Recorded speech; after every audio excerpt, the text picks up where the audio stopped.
Nicaragua es un país multiétnico y pluricultural.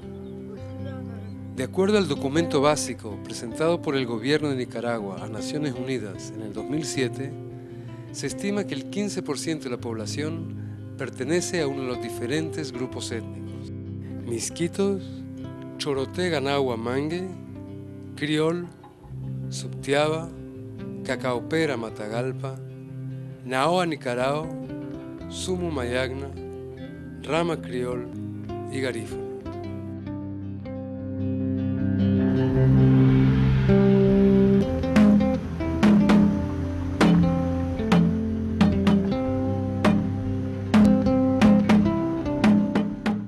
El Sistema de Naciones Unidas, en un esfuerzo inclusivo, ha auspiciado la conformación de los comités consultivos de pueblos indígenas y afrodescendientes. Bueno, este consejo es un elemento fundamental para poder, conocer, primero conocerse mutuamente y después conocer cuál es la opinión de, en este caso, los pueblos indígenas y los afrodescendientes de Nicaragua, de manera que nos puedan opinar y puedan orientarnos también sobre lo que estamos haciendo como Sistema de Naciones Unidas. El Comité Consultivo habrá de asesorar al Sistema de Naciones Unidas y sus agencias, fortaleciendo la perspectiva étnica de su trabajo con el objetivo último de hacer realidad los derechos y principios consagrados en los instrumentos internacionales de derechos humanos y teniendo especial consideración de las potencialidades y necesidades específicas de estos pueblos en Nicaragua. Por ejemplo, en esta reunión donde están agrupados diferentes órganos del Sistema de Naciones Unidas, es un espacio donde se pudiera ir presentando las inquietudes y abriendo espacio para la población de descendencia africana en Nicaragua. Este es un espacio de los pueblos indígenas de Nicaragua para analizar pues, los cumplimientos de las diferentes leyes relacionadas a los derechos de los pueblos indígenas. A través de este espacio nosotros, los territorios Mayagna, tenemos nuestra presencia. Antes, cuando no existía este espacio, no teníamos esta oportunidad para presentar pues, los problemas de los territorios.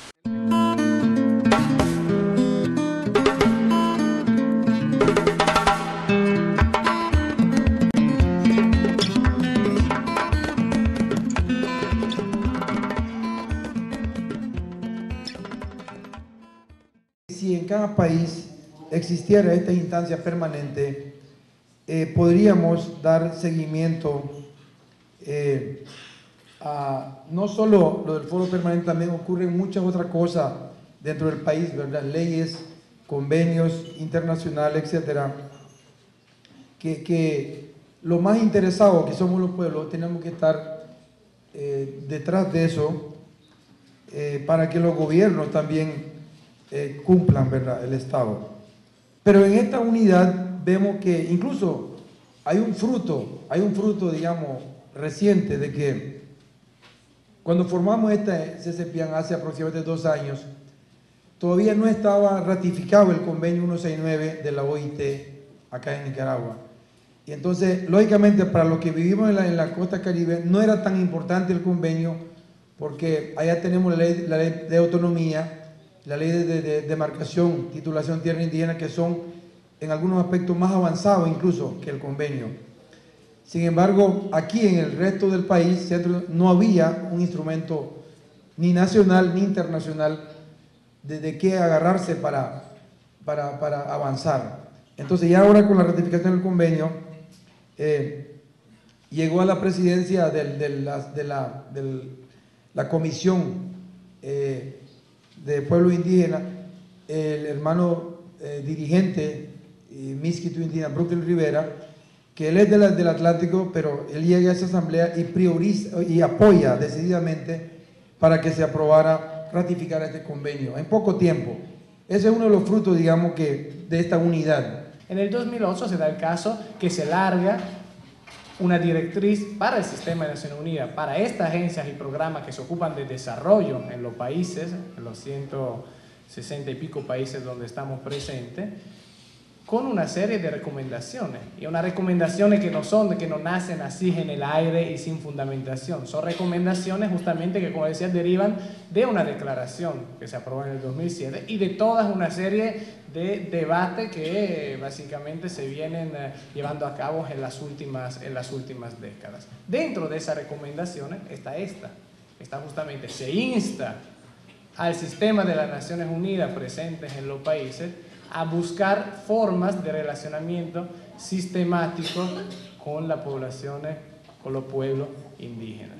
Los objetivos específicos, porque eso sí es importante, 4 o 5 pinceladas. Uno, desde el punto de vista del sistema de las Naciones Unidas, justamente. Desde el punto de vista nuestro, es importante este espacio porque nos informa sobre una serie de prioridades, sobre una serie de visiones de los pueblos indígenas y afrodescendientes, en el caso de Nicaragua, nos informa para nuestra programación como sistema de Naciones Unidas.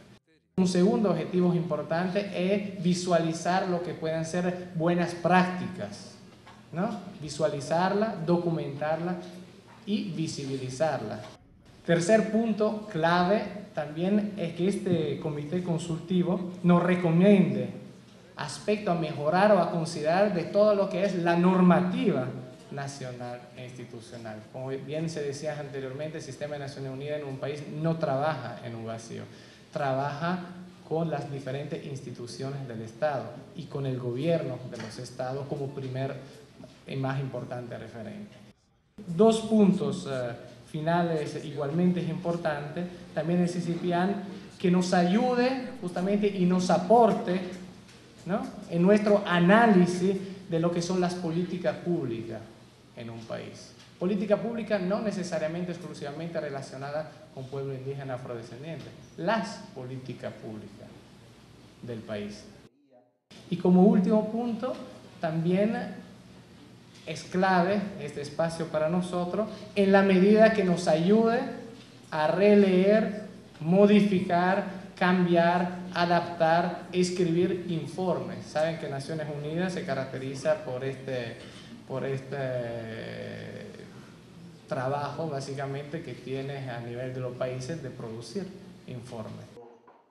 Los informes son clave en el momento que se utilizan justamente para influenciar tomas de decisiones, y acá me estoy refiriendo a informes sobre los objetivos de desarrollo del milenio, sobre informes de desarrollo humano, informes de derechos humanos, en fin, toda la gama de informes que como Naciones Unidas tenemos el mandato, la obligación y la suerte de estar trabajando. Y ahí sí, otra vez, es muy importante incluir la visión y las consecuencias que esto tienen para los pueblos indígenas y afrodescendientes.